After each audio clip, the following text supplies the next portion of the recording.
Hey everyone, and welcome back to Oh That Girl Reads. I am that girl, Bria, and welcome back to Oh That Girl Reads. I've missed you so much without too much fanfare, too much I don't even know what the fuck you want to call it. Too much I don't know. I don't know what the fuck you want to call it, but without too much. Welcome to season 3, episode 1 of Oh That Girl Reads. I don't know. I had this whole thing planned where I would explain to you in a Glee style fashion of what you missed on Oh That Girl Reads, as I haven't been on this podcast for such a long time. But in essence, I'm just happy to be back here. I took a very long break, obviously, but I'm back. I'm here. I'm better than ever. And when I was thinking about coming back to the podcast, I was like, what can I share with them? What can I say about my absence and what can kind of explain my absence? And I'm like, maybe there's nothing to say and maybe there's nothing to explain, but there is something that I really, really do want to share with you. Last year, which I think I've mentioned on the podcast, I came out as a lesbian. And it's been such an interesting journey for me so far, just because it made everything make sense. It made how I felt about my blackness make sense, about my womanhood make sense. Like it really aligned everything for me. And as I've been kind of going through things over the past year, I realized that they're at the center of all this experience is that there were books that I was intentionally seeking out in order to be more grounded in that experience of becoming a lesbian. And so today I want to share those with you. Just to talk about like my own personal experiences at the moment. I think now in comparison to when I was reading these stories, I feel way more secure in my identity and in my sexuality.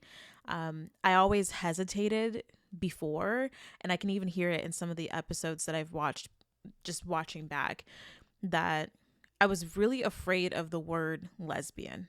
Not afraid, but just it felt so permanent. And it felt like, oh my God, what if I change my mind later? Oh my God, what if I feel differently? And it doesn't help when, your family is like, so would you ever date a man again? Would you be disappointed if you had to marry a man?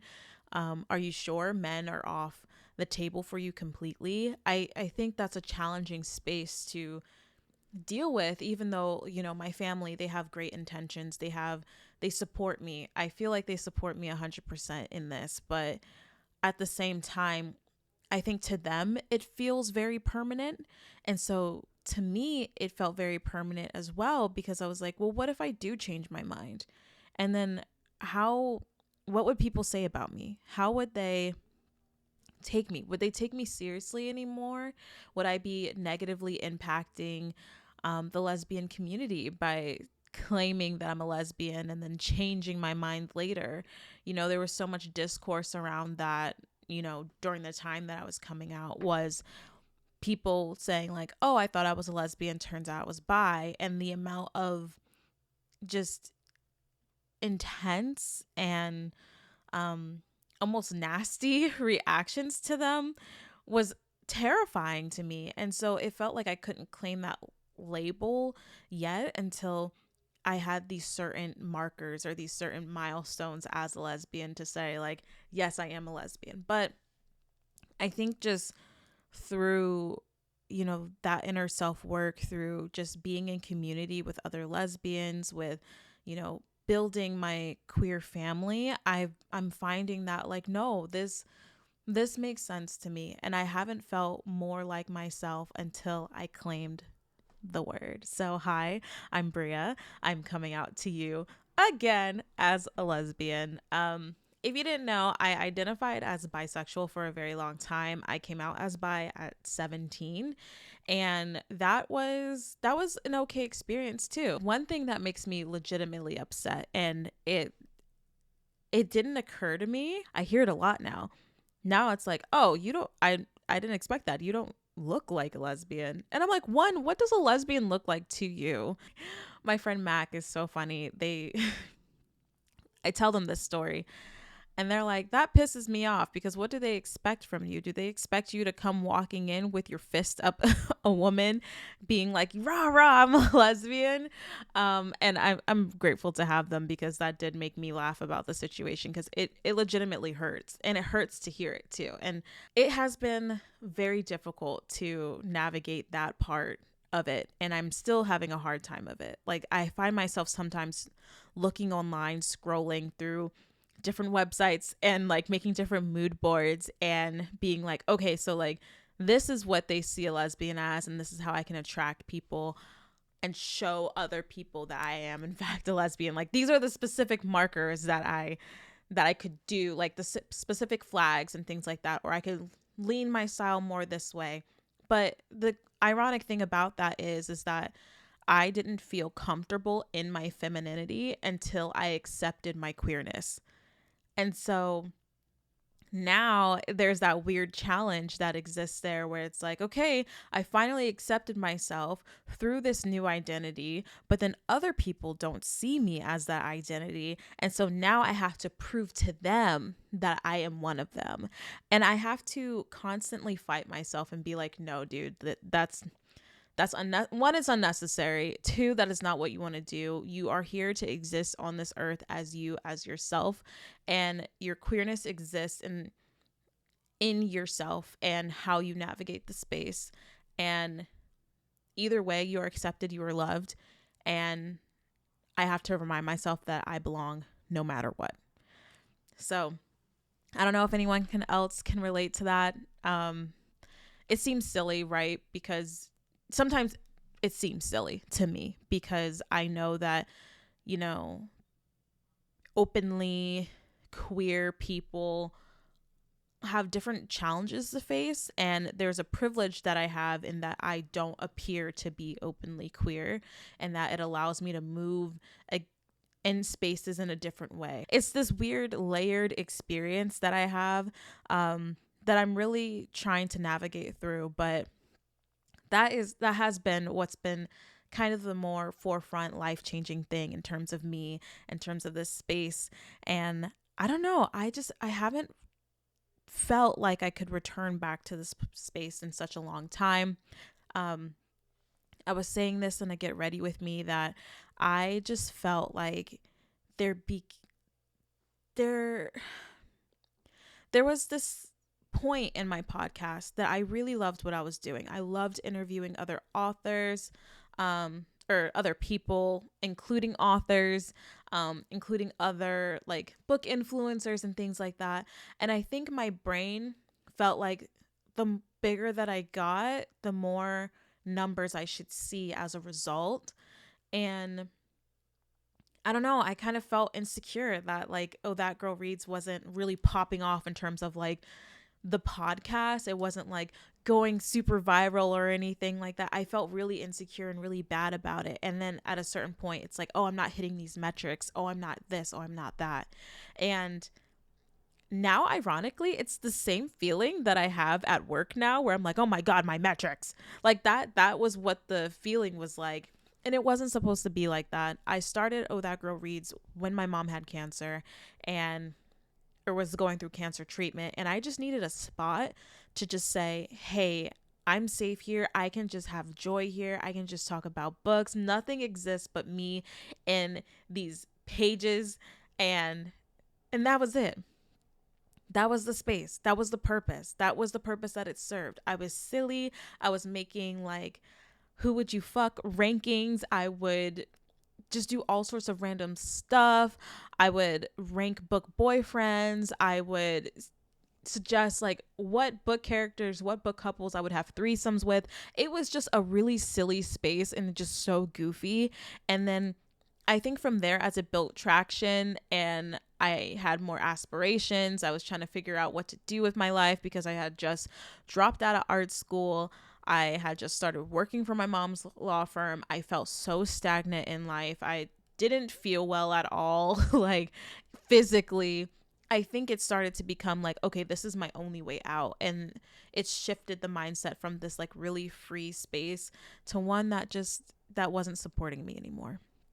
And so the whole goal of it now is to just return, have fun, share my life experiences with you. The fact that I got to talk about, me coming out and just a little bit about what's been on my mind in terms of my identity and sexuality, that feels freeing. I don't know what occurred. Like, I feel like a switch just flipped in my brain, but that felt so freeing. And I'm excited to be here. So let me stop fucking yapping and let me tell you what's going on today. So again, the reason why I told you my whole backstory about coming out is because there were these fiction books that were just fiction and one non-fiction graphic novel that really shaped the way that I viewed my identity and sexuality. And I would say the first book that actually triggered the whole thing of like, oh my God, I am actually a lesbian is this hunky gal. Priory of the Orange Tree by Samantha Shannon. If you remember, I had a friend of mine on the podcast and we reviewed this book or had a little book chat about it. And at the time, I don't know, it was so impactful to me, but I kind of want to do another episode with this book, just a deep dive into all of the things that led me to feel like this is what shifted my idea of my sexuality. But there's this one part of the book that really opened it all up to me. So if you have this like giant ass like chunky version of the book, it's on page 329, and Sabran is essentially talking to Iad, and they're talking about essentially Sabran's wedding night and about their connection in order to make, Sabran's baby. Like, she has to make a baby as queen, right? And so they're talking, and Sabran says, "I fear it." Iad says, "Why?" Sabran was still for a time. One hand sat on her belly while Iad kept hold of the other. "Obrick was kind to me, tender and good," she finally said, voice low in her throat. "But when he was inside me, even when I found pleasure in it, it felt," she closed her eyes, "it felt as if my body were not wholly my own. It still feels that way now." And when I read that part, I still get emotional. When I read that part of the book, I immediately burst into tears. Like, it is exactly how I felt when I was with a man. And even when I was experiencing a level of love before, I mean, I won't say a level of love. It was love at its essence, but it wasn't love that felt completely and wholly right. But even when I experienced love before with the person who I still say was my first love, who was a man, it felt like I was always constantly putting on a performance. Like, it felt like, yes, I am performing girl right. I'm performing woman right. Again, it was that feeling of like my body didn't feel like my own body when I was with a woman for the first time.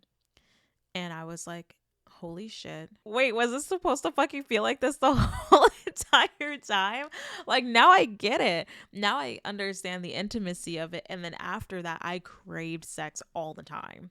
It was such a different thing. But then, as I'm getting to date more women and more lesbians in general, I'm like, wait, no, this is a completely different experience. It's just a different level. It just all makes sense. And so I honestly give Priory of the Orange Tree full and complete credit over me coming out again.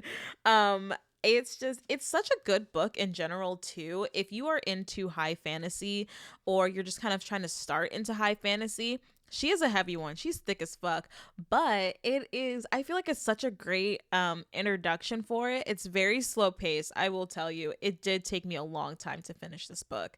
Like, I think the title that I used for it was like, this book took me 9 months to finish.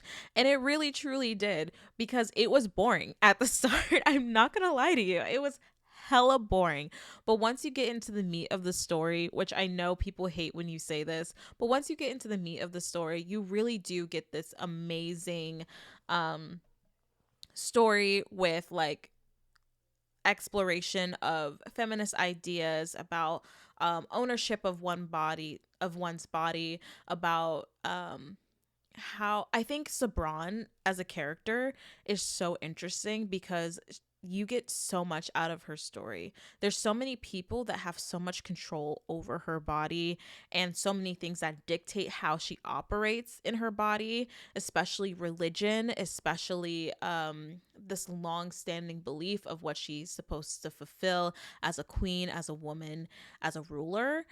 And then you also have this character who's both her lover and her foil, Eid, who is simply just like, I'm here to fulfill a purpose to protect my people, and I'm challenging you on all of your deep-rooted beliefs, but at the same time, in essence, I see you and I'm falling in love with you.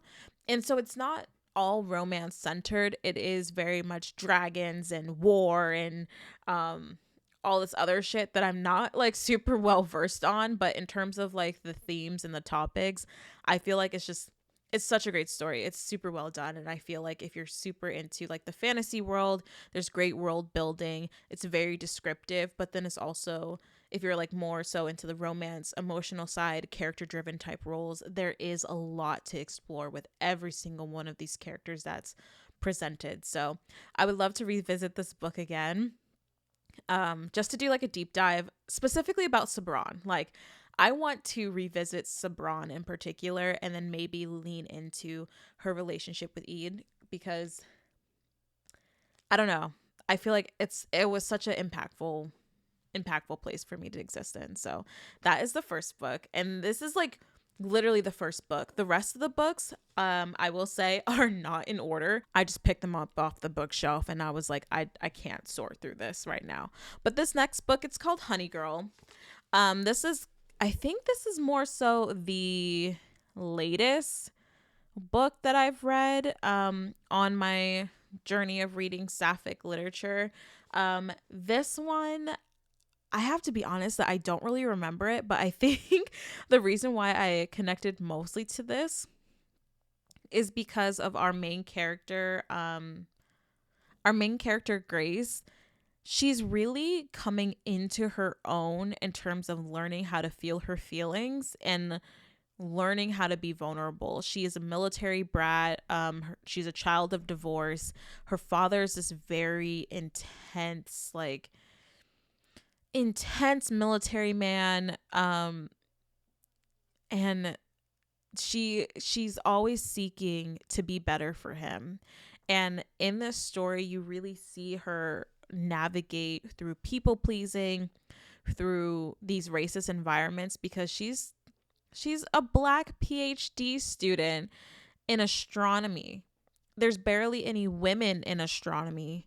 And so any Black women, she has like so many more unique challenges that she's facing in this.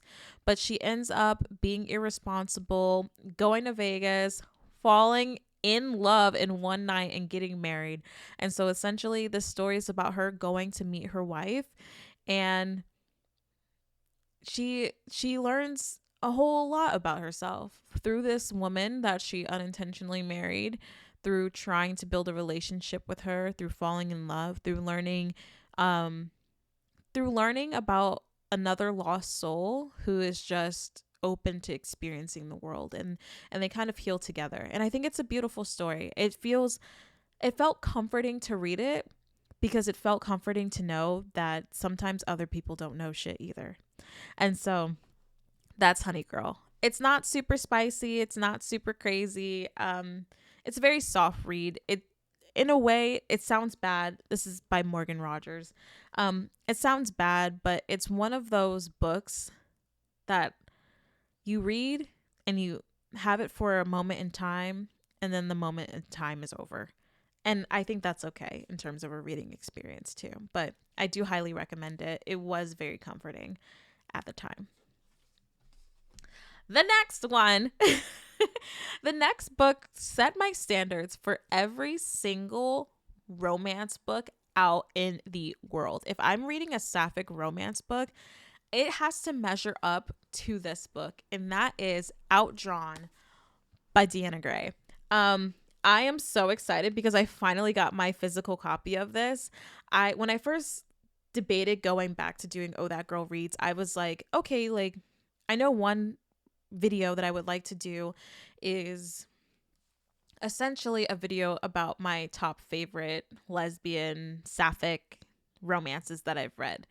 I didn't realize how personal this would get for me, but I was kind of like, I really want to do it. And then I imagined the fact that I would have to hold up my Kindle in order to show this gorgeous fucking cover of Outdrawn. And I was like, no, I need to actually have a physical book of Outdrawn. And so that actually made me start to collect a few of the books that I've read as I was like re-coming out. So some of these, like Honey Girl, you saw the price sticker on it, I actually got from Pango Books. And if you're looking for new reads, I definitely suggest checking out Pango Books. I have a Pango bookshelf or shop up right now that has some few books on it. I am also adding some books to it that I just feel like no longer align with my reading journey. So I'm going to be putting those up soon. So if you're looking for a new read and you want them at a discounted price, feel free to check out my shop. But I also just suggest checking them out in general. I did look up Outdrawn on Pango Books. And fun fact, someone is selling one copy of it for double the price on Amazon. So I went ahead and went to the Zon because Deanna Gray is an indie author and got my copy of it. And so I am hoping to get the physical copies of the Mandel Hawk series by her. But yeah, let me stop ranting about that. Let's talk about Outdrawn. So Outdrawn is about two artists who both have the same career aspirations. They met in college. And so this is kind of like a misunderstanding to enemies to friends to lovers type of story. But they're competitors at one point in art school, and they have this falling out, and eventually one of them they both end up working at the same comic company, and they kind of get into this kind of competitive balance between them. But as they spend more time together, they get to fall in love. And the reason why I really love this story is just because it was so sweet and so nicely paced. It was two Black women who were just falling in love after a misunderstanding. And I think that's what I kind of like about Deanna Gray, is that while there is real life embedded in her stories, it's also just like she's one of those authors who really show the idea that Black people just get to fall in love too. Like, we just get to do love sometimes. And it was great. It was great. Like, I love the grumpy sunshine type of mix. I love like the nerdiness of it. I loved Noah and Sage's connection with one another. I just love how playful it is. And oh my god, oh my gosh, I'm going to post this book with this song on my Instagram. But if you were a fan of Todrick Hall in the past, he has this song. God, I can't remember what album it is or like what visual album it was. But he has this song called Play. And that is exactly what this book reminds me of. So when you look on my Instagram, you'll see a post of this book with that song, and you'll completely understand what I mean. You have to pick this up. I was just like, this made me so giddy for love. This made me like, oh my gosh, I can't wait to find my baby, my boo. I can't wait to see like what my own love story is gonna unravel into. I can't wait to just submit to the feeling of love and to have those moments where you're just kind of like, oh my god, this is it, and I have to just accept it and I have to take it. Like, I this really restored my faith in love. So you have to read it. I swear, you have to read it. I can't even explain how it's so good to me that I can't even like explain how much I love this story. Okay, so now we're getting back into sci-fi. I think I have two sci-fi books for you, one after the other, and one of them is one of my very favorites, and it's not controversial, but I find that if you read this book, you either love it or you hate it. There's no in between. Okay, and that is Gideon the Ninth by Tamsin Muir. And as the tagline says, lesbian necromancers in space. There's not so much of I mean, it's hella gay. It's gay at every turn, but it's like, I don't know how to say this, but it almost feels like a casual gay where it's like, yeah, like everyone kind of wants to fuck each other. Um but also the main focus is this really intense sci-fi plot. To be honest, I can't really explain the plot for you. I just went into this book like for the vibes and just submitted to the crazy. It's funny, it's wild. I love Gideon. I buddy read this with somebody. And we still haven't finished it. To be honest, I don't want to finish it because the fourth book isn't out. And I don't think it'll ever be out. I don't think it'll ever be out. So I'm just gonna leave my brain off with Harold the Ninth and be okay with that. It's done for me. It's over. But Gideon the Ninth is just something that you have to experience. I don't, unless you have a real sci-fi brain, I feel like you can't explain it. And to be real, I don't have a super sci-fi brain. So I fuck with it heavy. It was very entertaining. It was fun to read. And it's great as an audiobook. If you're like physically reading the book and you're like, this is not it, read the audiobook. Read the audiobook, trust me. So this one would had me sobbing in the car, guys.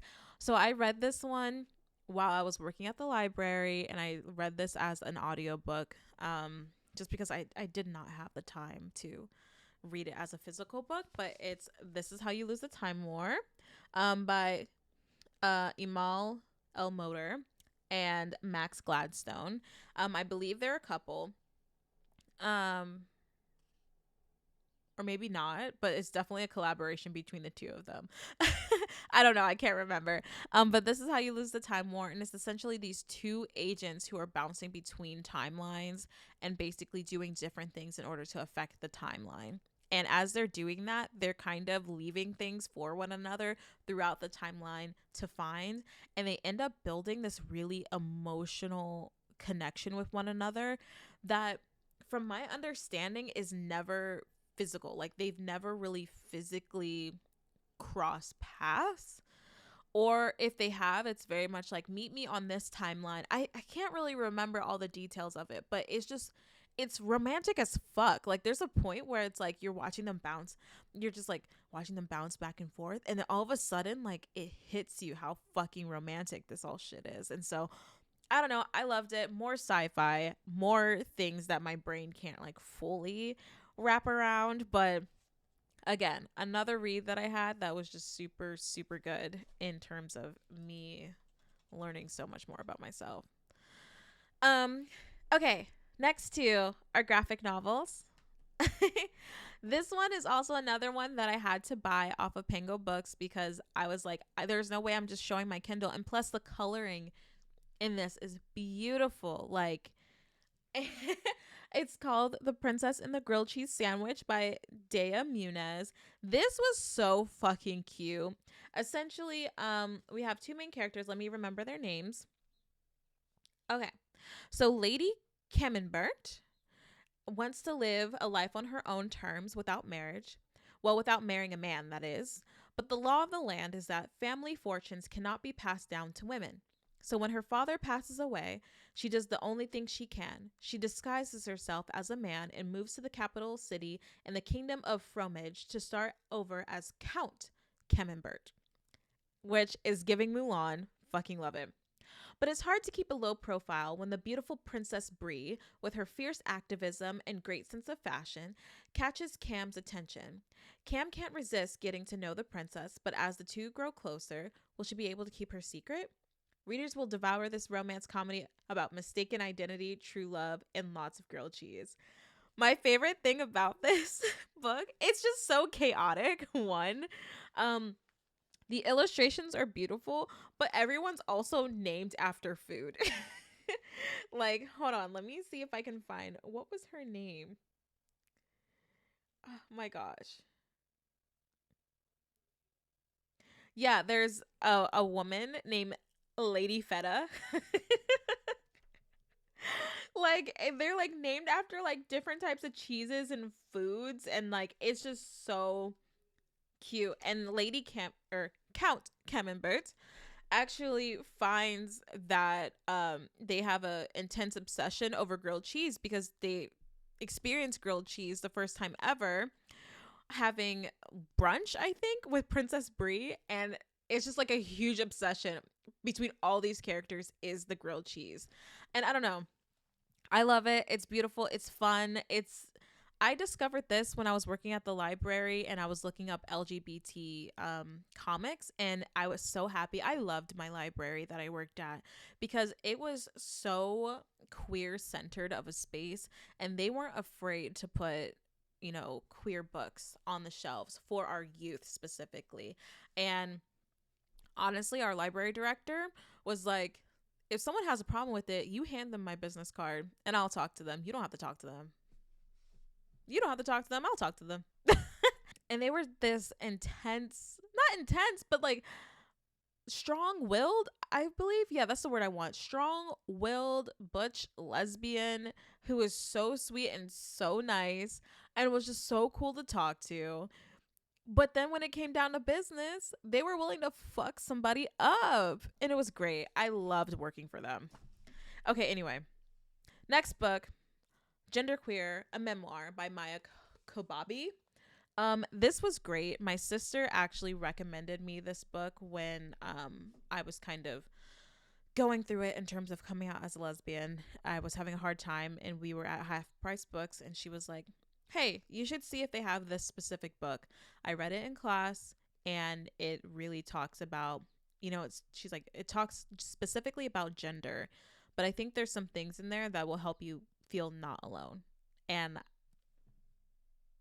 holy crap. Don't cry right now. And oh my god.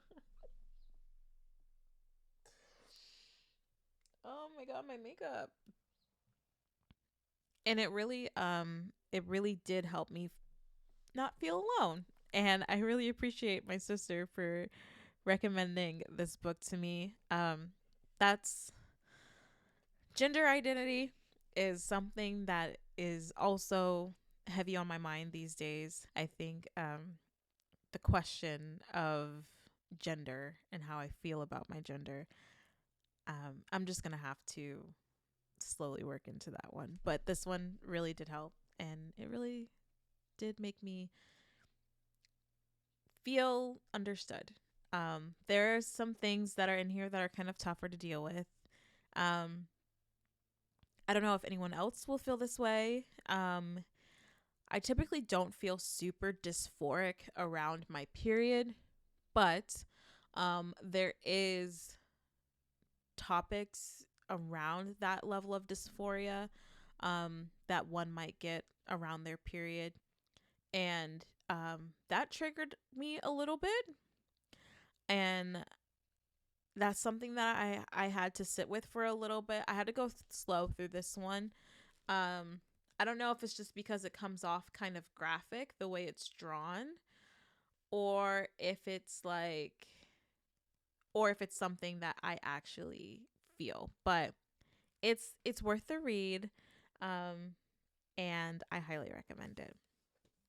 So this last one, guys, we're nearing the end. I know I've been talking for a long time, but this last one is The Seven Husbands of Evelyn Hugo by Taylor Jenkins Reid. Um, this one is controversial for many reasons, but it is a part of my reading journey. What I will say about this is that I love old fashioned movies. I love old Hollywood movies. That's actually a special interest that I had when I was an undergrad, and I would use all my extracurriculars to be in the film classes that kind of discussed and picked apart these old films. It helped build my media literacy. It was just a special interest of mine. And so I really loved the vibe of this book. I loved the drama and the storytelling of it. I loved the conversations that it had. I do have my critiques, and if you've heard any critiques about this book, I share the same sentiment. Um I just feel, especially around like a non Latina author writing a Latina story, or with a Latina character at the center of the story. I feel like, but also I'm not Latina, so that's none of my business in truth. But I also feel like, in terms of some other plot points, I do kind of 50-50 on it. But I fully can't remember all of the story, so forgive me for that, but it is a part of it. I just really ate up the drama, and the pacing was good, the writing was good. I tried other Taylor Jenkins Reid's books. I didn't fucking like them. I didn't fuck with them at all, but this one was good. This one was good. I know that wasn't much of anything. I In terms of a summary for that last one. One thing that I was really insecure about in terms of coming back to Oh That Girl Reads is the fact that I've been struggling with this, I guess, this feeling that I'm not really smart anymore. Like the level of thought and media literacy and that intellect, see, analytical brain that I used to have, I felt like I didn't really have it anymore. So right now I say that I'm exercising my brain, and it's been really helping. I've done this thing that I was telling my friend Mac about. Um, I was started doing commonplace journaling, and if you look it up on YouTube, you'll find so many different videos about it. But essentially what a commonplace journal is, it's just where you keep like different um notes and ideas, and you physically write them down because it helps you. I specifically started it because I was having trouble with my memory, and it was making me panic a little bit. And one thing that you might not know about me, or maybe you do know about me, is that I also have a stutter. And so I found that my memory was being affected, and I found that my stutter was being worse. I felt very insecure navigating different spaces at work, talking to people. I felt really insecure when I was hanging out with my friends, that I was just stuttering and using too much filler language. It was very anxiety inducing for me. And so I just happened to stumble upon commonplace journaling, and the whole idea is that rather than writing something down in your phone, you're actually going to write it down in this notebook. And so there's so much crap in here. It's just random stuff, but I love it because like it really does help me. So this first page that I'll share with you, it's like this TikTok that I saw, and it's about the learning space, and I literally just transcribed the whole entire TikTok rather than saving the video. I transcribed the whole entire TikTok and even drew the graph that the lady was drawing on the whiteboard about the learning space. And what made me stop to actually write this was this part of the clip. It says, "That's a good question. What does resilience feel like?" And someone answered, "I think the word resilience has a positive connotation, but being resilient does not feel good at all." And the professor responds, "I think that is so beautiful. Being resilient doesn't feel resilient at all. It feels so messy." And from there, I loved everything that she was sharing with the class. And so I literally transcribed it, and then I wrote like the access date on it. And that was fun for me because it made me feel like I was in school again. Because when you're writing an academic paper, one way that you cite your sources is that you also include the date that you access this information. And so the idea for that is to basically just chronicle when you're accessing this information in relation to its relevancy to the time that another person might be accessing that information, or to let you know if information has been updated since. So I thought that was really cool. And then from there, I started to write down like different thoughts that I just had for the day. So these are my thoughts from February 17th. I was, let's see, it says, I browse photo books. The best part of being a photographer is being a student. And I think learning how to be a student again has been helping me really get back into this place where I want to re-engage with literature again. And so I think that's kind of where my next challenge is or where my next challenge might live, is that I want to become a student in the way that I engage with media again. And that's just not about books. That's about, you know, movies. That's about the news. That's about things that I see on the internet.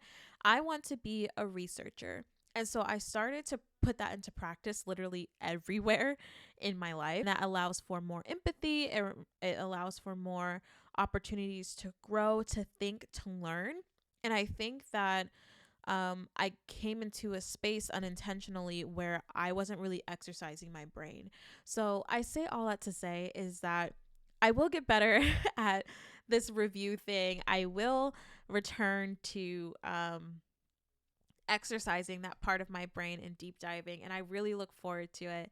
And thank you for being here today with me for Oh That Girl Reads Season 3, Episode 1.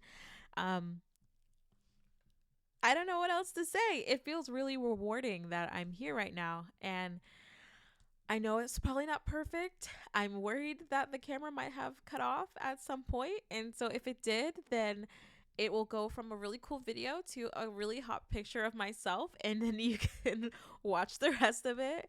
But otherwise, thank you so much for being here. Thank you for your time. Remember to read what you love and DNF the rest. And I will see you next time. Bye. So long, everyone, and thank you so much for being here with me today. If you want to keep up with Oh That Girl Reads, make sure to follow us over on YouTube, Instagram, and TikTok. Remember, read what you love and DNF the rest. I'll see you next time. Bye.